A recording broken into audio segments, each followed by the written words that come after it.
organic mic here. Alright, I just pretty much gave up on using my smartphone as a video recorder. And if you look at the lens, that thing is pretty small anyway, but it's convenient and it's easy to upload because I would just connect to my local network and it would upload real quick. But I'm back to the better looking video of the HD recorder, but I'm not recording in HD just to keep the file size down. So the more I talk, the longer the file will be, so I guess I should get to what I need to do here. This is going to be like part 2 of It's Springtime in Elgin, Texas, but here's what I wanted to show you. What's funny is I just spent 10 to 15 minutes recording what I wanted to record, and I figured out that the button didn't press right. So, and that is just great. So what I've discovered last year, or early in the year, or actually I can't remember, late in the season, I took some clippings off my apple trees and stabbed them all around the tank in the sand, and they started taking throughout the drought because they were wicking the water up from the tank. So yesterday I spent a lot of time right along these little sandy parts stabbing little different types of bushes and trees. This is a rose of Sharon. That's a rose of Sharon. It's hard to see. That's a cat. There's some dewberries. But down there is a pear tree. And there's another cat waiting for a fish. They got a hard life. And if you look around here, down in these little ravines here, that's a plum tree.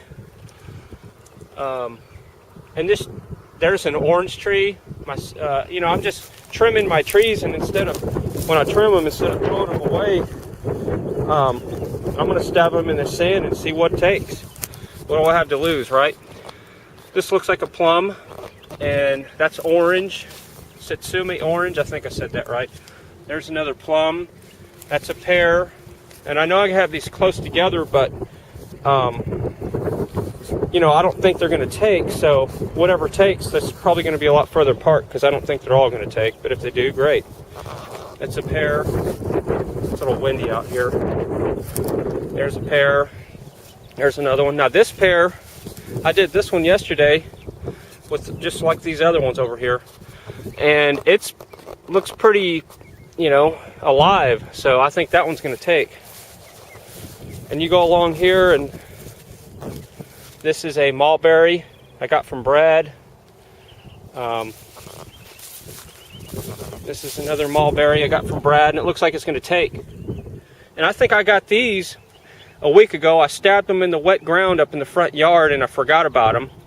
So I found them again, re-clipped the ends off, stabbed them in the ground, and I think they're going to make it. So if that makes it, that's going to be pretty exciting, because that mulberry tree is really good food for wildlife. Have a lot of wild ducks that come in here, and birds. And what I can't eat, they will definitely eat. I don't know if fish eat it, and that's this will be interesting. I clipped a part that was blooming off of a pear tree, and it's still trying to bloom. So there's another pear tree, and you walk along here, and this is what I did I guess about 6 months ago. This is the apple trees that I stabbed in, and they're starting to pop out now. You can't really see it, but trust me. Let me go to one that has leaves on it. There we go. Let's see if you can see that. Let me give you see the leaves popping out of that bud? It's hard to see. Anyway, so I did that all along here. But another thing I wanted to show you that I'd previously recorded and figured out that my recorder wasn't on is this was last year's pickle bed. I call it pickle bed. We planted some dill and cucumbers. And look at what popped up. All these dill plants. Look at them. Dill. See all of them? And they look healthy. Look at that. That dark green look to them. And then where they're really close together, they have this reddish tinge to them. They're kind of starving for nutrients, I'm sure. They're struggling a little bit, but this is my wild dill patch. None of the cucumbers came up because they didn't season out. They didn't mature enough for the seeds to season out. But these dill, they were growing in a harsh environment last year. This was a burn patch that I had, so I turned it into a garden. And believe it or not, there was no weeds in here. And this is what came back the next year, though. So I'm going to get in here and weed and keep this dill patch going. And I'm glad to see flowers this year. This is something I didn't see last year. And look at all these dewberries. Everywhere you walk, look at the color of these flowers. That's not dewberry, but look at these guys. And these things are popping up everywhere. Here's something I wanted to show you real quick. I want to keep this video about 10 minutes to see what the file size is going to be. This is 640 by 480 at 60 frames per second instead of the HD stuff I was doing before. Here's some some red onions that I planted last year that survived. This was all nicely plowed and I had rows and everything. And when the drought hit, it was a disaster. I mean, I say when it hit, it was just a progressive thing. I planted all these fruit trees last year. All those died. Lost about 10 there. But here's what's interesting. I got this from my mom. This is a mulberry tree. And it was this big when I transplanted it. So it's pretty big to be ripping out of the ground. And I put it in the ground. I took the time to pull up the root system with it. And the roots were like 4 feet long on each side. And when I transplanted it, it went into transplant shock. And dropped its leaves, and it's coming back. So you can transplant stuff in the middle of a drought if you get the root system. All right, that's the same cats as before. So don't say I have more cats.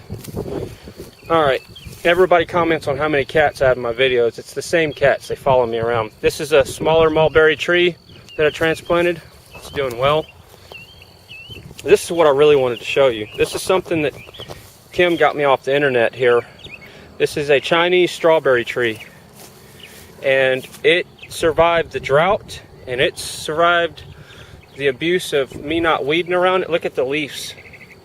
How happy they look. And it's thorny, you know, and this thing's supposed to get really tall, like almost as big as that pecan tree right there is what they're saying. And it puts on strawberry like fruit. And this one didn't do so well, but it's popping back out. Look at it. You can see the leaves. So that's the Chinese strawberry tree, and I don't know exactly what the variety is. I can't remember. We'll have to look on the receipt, but whatever variety is it's gonna be propagated on this property a lot because it survived the drought. You can see those 10 trees that are dead down there, and these 4 made it. Obviously, they like acidic soil too because this is all sandy soil. If I were to plow this, that's funny, she just runs up in that tree. You having a good day? Yep. She's out of the original bunch. She's probably 6 years old. Yep. Anyway, it's not about cats. There's some grapes that I planted last year, survived the drought. These might be 2 years old, I can't remember. That one died, this one made it. So I have 1, 2, 3 grapevines left out of 6. Here's the peach trees.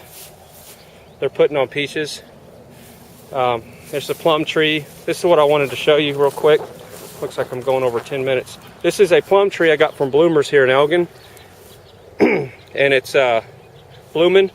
But, you know, they have to graft these on rootstock for whatever reason. I guess for disease resistance or dwarf varieties or however they do it. And the rootstocks popped up. So this is the grafted part. This is the rootstock on the right. And I'm curious to see what type of rootstock this is. I don't really care if it kills the tree. I'd rather the rootstock come up at this point just to see what they're grafting it to. It looks like a peach bloom. So it's going to be interesting. I don't think you can graft plums to peaches, but I just walked by another dead tree. This pear plum is coming back, and I thought it was dead. And this one popped out early, so. And over there are some of the alive peaches. The big peach tree died. There's a happy little dewberry patch. So I need to run back in the house. There's the Suburban and the 80. It's an 80 model Chevy and a 91. Has nothing to do with springtime except for the fact that I like driving it when I can, when it warms up like it is. There's a happy little water feature. Little makeshift water wheel, bicycle, and spice jars. And then, looks like this video is going to be about 12 minutes. That's alright. Here's another dewberry patch. Goes all along the fence here. I guess I planted these 3 years ago. And they didn't put on at all last year. Well, they did a little bit, but I'm running water through here constantly. This is out of the airlift well to see if my moringa tree, my miracle tree, will handle wet feet, and it liked it last year. And since I've been doing that, it's really helped these dewberries to pop out. So they can handle wet feet, and all this is new dewberry growth since this spring happened.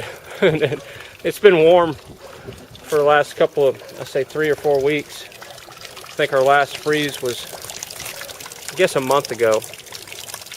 But there's the orange tree I took the clippings off of. I need to run in the house before.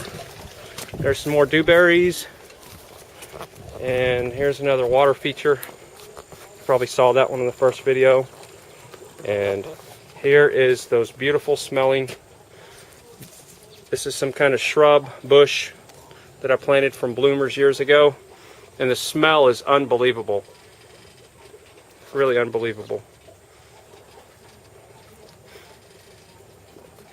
And this is the first year it bloomed. So that's what happens to a bush when you don't trim it. OrganicMike.com. Subscribe if you like.